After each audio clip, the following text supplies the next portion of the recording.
to play a game. Okay, we'll head back to pack punch these guns, and then we'll move on to the next round. So we can get some ammo back on these. The ray gun and the steam machine, they don't seem to get any different effects like some of the other guns do on this map when you double pack punch them. But I'm cool with that. As long as we can get ammo super easy, I'm happy. But it'll be interesting to see when this map is completed, whether he puts a viable or a beatable ending in it, or if it's maybe he's going to expand it or something like that. But Quizz does seem to remake his maps, like he did with the map Quizz, which had a crazy makeover.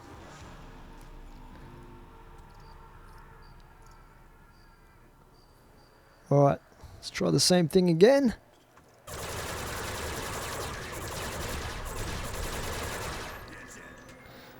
One good thing about this spot here is that the knockback pushes me into the rail so I don't move backwards. Oh, we get a max ammo. Don't really need it too bad. But we'll waste some ammo in this thing and then we'll go get it. Oh no, that was a pretty tough throw, that one, but come on, give me that max ammo. There we go. Yeah, this is a lot of fun too. This kind of camping, I love it. Like, in my opinion, it's more fun than running trains solo, like camping.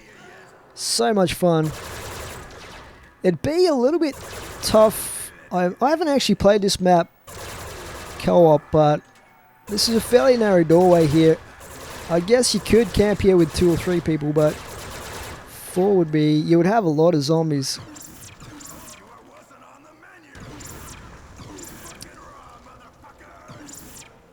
Alright, we're nearly at the end of the round again. So I might talk a little bit about, because this is probably going to get fairly repetitive and sameish now, I might talk a little bit about my Africa trip, for those of you that are interested. Basically what I did was I went away for 5 weeks and went to Dubai for 2 or 3 days. So I checked that out. What I did there was... check out the regular sites, like the famous hotel and everything down by the water. And also went to the Burj Khalifa, which is the world's tallest building. It's almost like Dubai itself is almost like being in a futuristic city, like something from Blade Runner or something. It's just the most unbelievable city in so many ways, and like the architecture and the buildings of that are just crazy. But the Burj Khalifa is, I can't remember how many floors it is. I think it's about 100 or something like that. But it is so tall. Like looking up at it, it just looks like something out of a fantasy. It's so tall that when you look at the top of it, it's hard to imagine there actually being rooms up there. It looks just too tiny and narrow. But I actually went up to the top of it in the elevator. It goes not quite to the very top, but about 9/10 of the way up, say. And you get to look down on Dubai. Dubai itself, viewed from above, is not that interesting compared to some cities. Like, if you go up the Empire State Building, which I've been up before, that's quite interesting to look at New York from up there. But Dubai at the moment, there's building going on everywhere. They've got a lot of money and they're not afraid to spend it on improving the city and everything. A lot of ambitious building projects and crazy new buildings going up. But at the moment you look down and there's a lot of empty spaces and stuff like that where they haven't built things yet. I'm just waiting to see if there's a dog round. It's a long wait between rounds here in this map. If it's a dog round, I won't have to pack a punch. Yep, it's a dog round. Okay. Let's find a spot to camp. Maybe back here. Got all my bouncing ladies set up in case I need them. Okay, so we'll try and kill all the dogs without taking any damage here. See if we can get another perk slot opened up. the weapons I've got, it should be relatively easy. It's just a reload that kills you sometimes.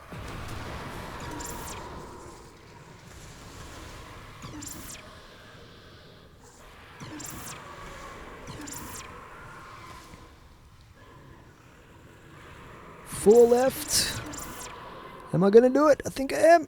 Yes! There we go. So you get the little perk bottle symbol. And we get another slot for perk, which is pretty awesome. Unfortunately, I spent all my money on that extra wallet slot. So, let's see, can I afford... Yes! Max ammo, and we have flopper now. So we're set up really good. Anyway, getting back to what I was saying about Dubai, it's a pretty incredible place, that's for sure. And there's a lot of water style or themed architecture around the place. It almost makes me think like they're overcompensating because they're in a desert, like how much water they've got and stuff like that. Like even in the airport, you come out of the airport and you go down like from International. You go down this lift and there's this huge... Oh, look at that. I'm not taking any splash damage now. That's so good having flopper. But you come down this elevator towards where the trains are like the internal transfer trains in the international airport there. And there's this huge wall which is like a fountain, which is pretty amazing.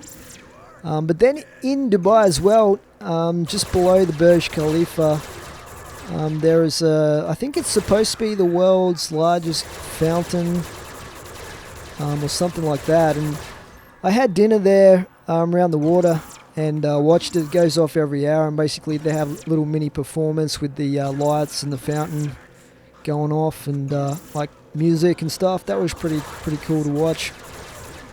And also they have the world's biggest shopping mall, which I went to, and spent most of my time in the food court of it. Like, I hate food courts normally in shopping centers, but this one was pretty incredible. I had like this awesome dessert from like this ice cream place and stuff, and went to a fudge like shop and everything. I have a bit of a sweet tooth if I'm honest. But they also had the world's... It's not technically the world's largest fish tank.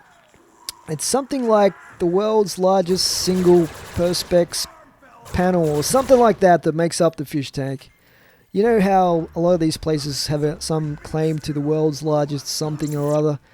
But it was pretty impressive. Like, they had huge sharks in there and everything. It was like over 3 or 4, 5, something like that. Quite a few floors of the mall were taken up with this fish tank. Plus they had like an actual ski field inside the mall. So all that stuff is like, hey, we're in the middle of a desert, we can have tons of water style architecture and stuff like that. It was pretty it was pretty funny. And they actually have these man-made islands out there as well, like the palms and everything, where they've got like sand and like created these islands in the shape of like palms. And they're also working on one that's not finished right now, which is going to be the shape of the world. So it's going to have like all the countries. Like,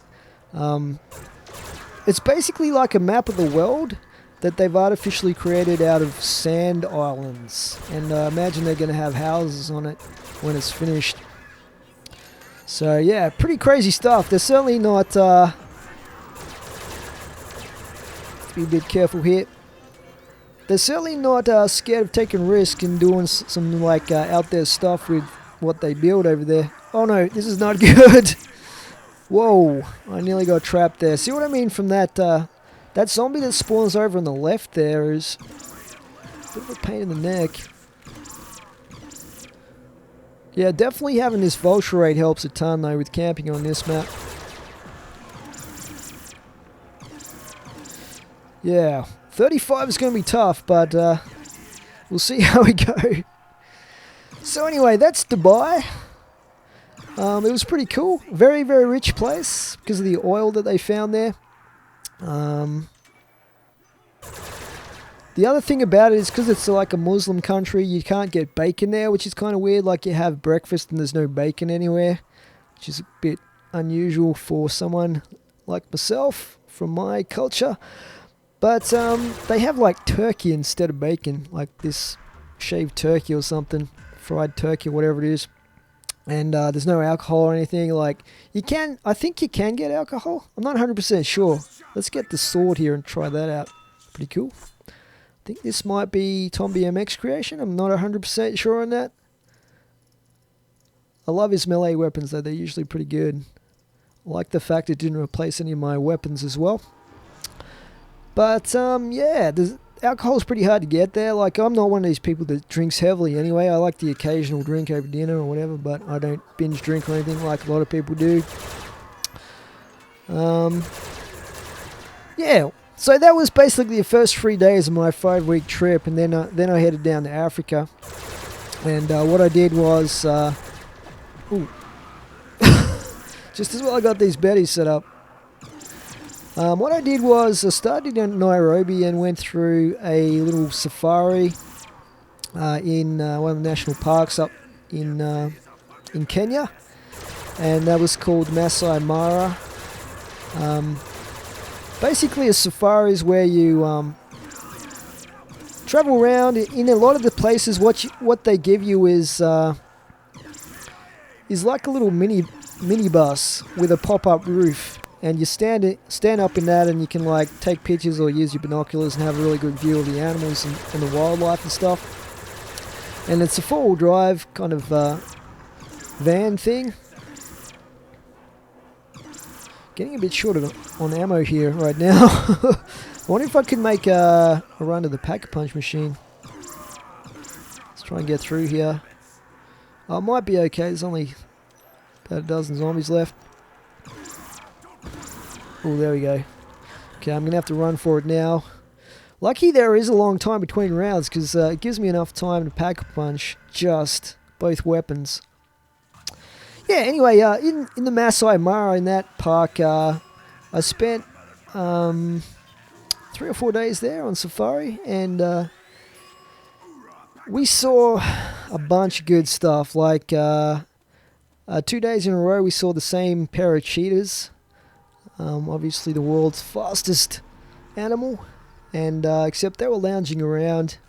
It was a female cheetah, like a cheetah with her a baby cheetah or a toddler.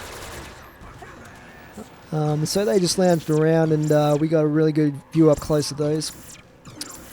And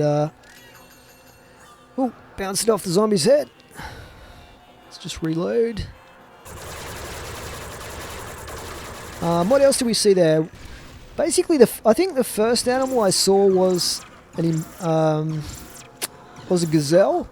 It was either a gazelle or it might have been a zebra. I can't remember. Probably a zebra. The zebra's everywhere. Like when you get off the plane in Nairobi, almost you see them. And what else? There's basically the big five, what they call the big five, which a lot of people are pretty keen to see when they go on a safari in Africa. And traditionally, the big five animals are named after the 5 most dangerous animals to hunt on foot back in the day when they used to do the hunting. And they are the lion, obviously. There's also the rhino, which there's not too many left because they're endangered. There's the elephant, which there's lots of, and they're actually probably my favorite animal in Africa after my trip. Probably not before, but after, definitely. I love elephants. African elephants are awesome. So the lion, the elephant, the rhino, and then there is the leopard. Probably the most dangerous, or one of the most dangerous in terms of if you actually come across one. Okay, we got dogs again. Dogs are probably one of the big five as well in custom zombies. Should I try and let's chuck some of these things out? I have to concentrate here because Quizz dogs are no joke.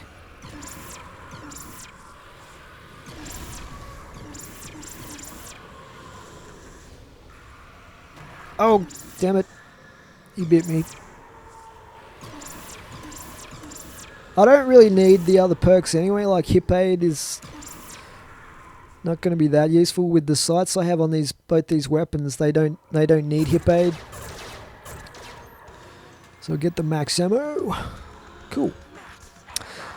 Alright, getting back to what I was saying. So they're the big five. The leopard, the lion, the elephant, and the rhino. And the fifth one, I don't know if I mentioned this one yet. I don't think I did, is the buffalo. And you might think, well, buffaloes basically just big cows, right? Why are they so dangerous? But actually, they have a really mean temper. And they are super big, super strong, and super mean. And they will actually stalk you. If you, like, injure one or whatever, or if it just decides it doesn't like you, they will actually stalk you like you would normally think a cat would do. Elephants can actually do the same thing as well, by the way. Like, they'll wait for you to come out of your house or whatever. They'll wait around the corner for you if they're trying to take you out. Wow, look at all the zombies we're getting now. So glad I got that nuke. Get that double points.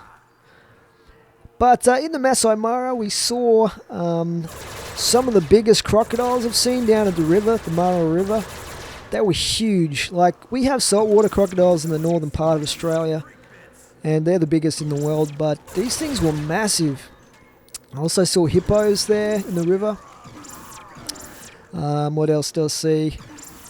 All the usual stuff like antelopes, impala. The cheetah was really good. And we also saw a leopard, which was pretty cool. It was in a tree. They're actually probably one of the rarest things to see out of the Big Five. And it was actually hiding up a tree. It was a fair distance away, but there was a massive herd of elephants going past it.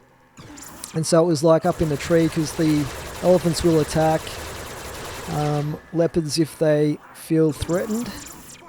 So he was just taking it easy, waiting for the elephants to go past before it left. And there was actually a second leopard, but I didn't see that one.